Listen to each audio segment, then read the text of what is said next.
So today's theme is discover your true calling.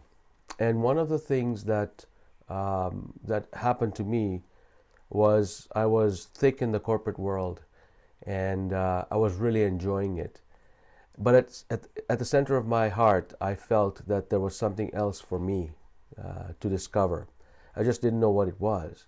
It took me 3 years to finally line it up. And what I found out was, there were many people telling me I was a very good engineer.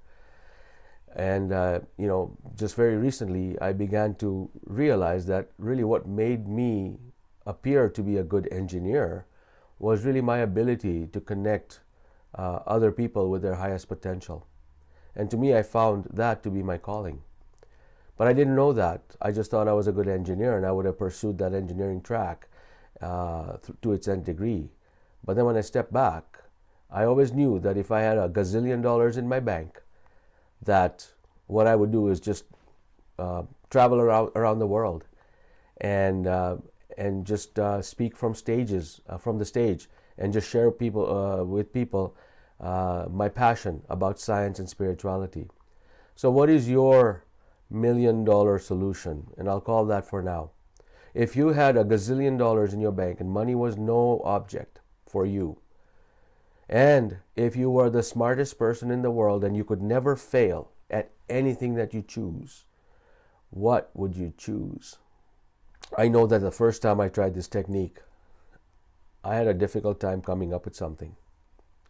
It was almost like there was a buffet of choices for me. And it was so liberating. It's like you almost got out of a 54-year prison. You're going out and you're seeing this new world, and you've just kind of introduced yourself to possibilities that you could be anything else but a prisoner. And all of a sudden there's so many choices out there, and you get paralyzed.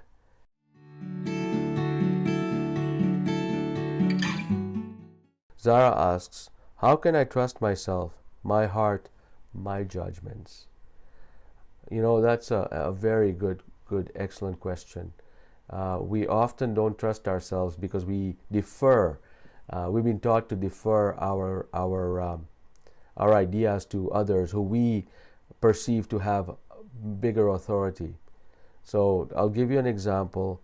At my corporate job, is often I would have this intuitive feeling that we need to move in a certain direction, and there would be a few others who are, at my level, managers, who would say, no, that's not the right direction, this is the right direction. Although I felt that was the wrong direction, every ounce of my being felt it was the right direction, the thoughts that dominated my mind at the time were, you know what, they must know what they're talking about because they're speaking so forcefully in this. And I would defer the judgment to them 6 months later to find out that my thoughts were exactly where they should have gone, and as a matter of fact, they would have diverted their path to meet where I said they should have been 6 months ago. It's often these examples, Zara, that you come across in life. The universe is very benevolent, and what the universe will do is it'll present you these challenges where you are faced with not trusting yourself. But then the key is for you to reflect at the end of that as things unfold for you. And every time you say, I should have followed my instinct, is a reinforcement and sign from your body saying you need to trust yourself. So it's not the how can I trust myself. The answer to that is practice trusting yourself. When you feel something that says, I need to move in this direction, you know what? Release the responsibility to the universe and just follow your heart. Now, that is one thing. The second thing is trusting in an inspirational thought is different from trusting in a fear-based thought. So, for example, if you are going for a job interview and you feel scared and you call in sick, that's not trusting your instinct per se, but that's basically saying that I'm making my decision based from fear rather than inspiration. So part of trusting yourself is to distinguish between, is this an inspirational based thought that I have that inspires me to move forward, Or is it just the fear that's holding me back? Inspiration is a gentle tapping of your soul to your body saying, does this feel nice? And that's inspiration. And when something feels good and something feels right, you are being gently nudged in that direction. And trust that feeling of yours. Now, when we, yes, thank you, Zara, your comments. In fear-based thought, my body was shaking. It was like I knew I am not doing it right. And Natalie, the heart speaks calm and loving. Fear is pushy. Yes, exactly. And so, I mean, I'm not saying abandon fear, because fear is very important as well. It's also the antithesis of love. So there are, if you ever heard or read Neil Donald Walsh's book, Conversations with God, he talks about there are only two emotions, fear and love. Now, how do you know love if you haven't known fear? How do you know what cold is unless you know hot? So fear is a very much part of your life, and there is some fear that is healthy. You can get a sense of, oh, I should not be going down this dark alley, and that is your intuition speaking to you. It may be gentle. It may not feel. You may feel the presence of everything around you, and you'll have a situational awareness around you when you're feeling that. So when you have a situational awareness around you and you're not panicked, that, along with that gentle nudging, becomes an inspirational based thought. So Carla, inspiration always still makes me giggle at some level. Absolutely. I may have some fear at the same time in my gut, but it is a loving feeling too, and just tells me I will have the support around me as I need and as I move through the inspiration. That's a wonderful way of really testing to see if this is fear or not, because if you can say, if I'm feeling an onset of fear, am I feeling an onset of supporting inspiration that says, you will be held gently as you move through this mastery.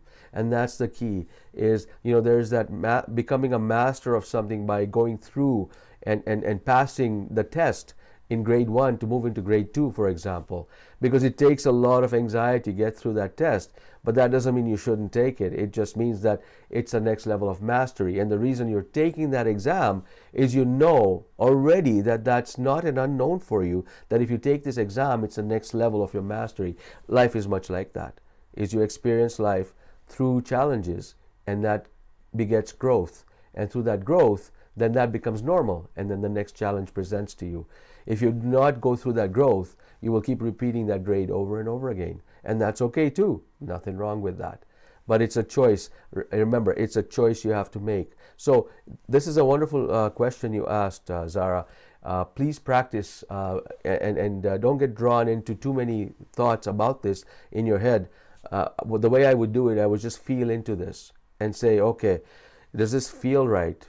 Am I inspired? And use the heart-focused breathing technique and the quick coherence technique. So the 3 steps that I mentioned, use that in order to break through that fear-based thinking, because what that'll do is it's actually shown to open up your wisdom. You can always trust your heart as long as you put the heart in the driver's seat. Engineers like me had a hard time doing that. I had to always calculate my way out of everything, and it's 30 years of training in using my brain and not my heart to move through, because I lived in an empirical-based society where everything had to be calculated and proven.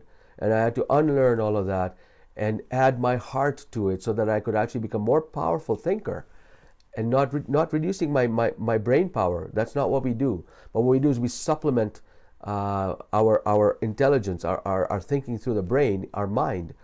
We supplement that with our heart and give it that much more richer, powerful access to source energy.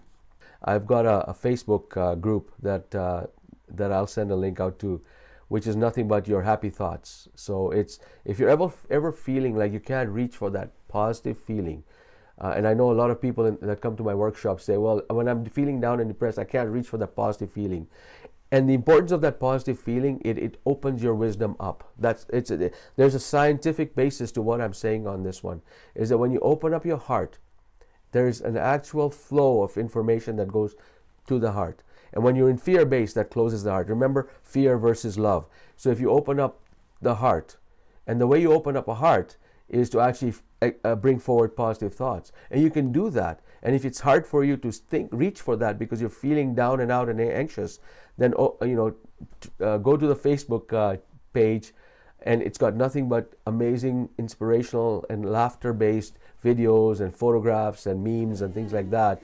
That'll quickly pick you up, and then you can hold on to that emotion and take deep breaths in and visualize these flowing in and out of your heart. That essentially kicks you out of your depth of misery and into some positive feeling. And for that fleeting moment, for the 15 minutes that you do that, will be enough to boost your immune system. It'll be enough to reverse your aging process. It'll be enough to help you tap into the inner wisdom, which you so need to say, okay, what are my next steps?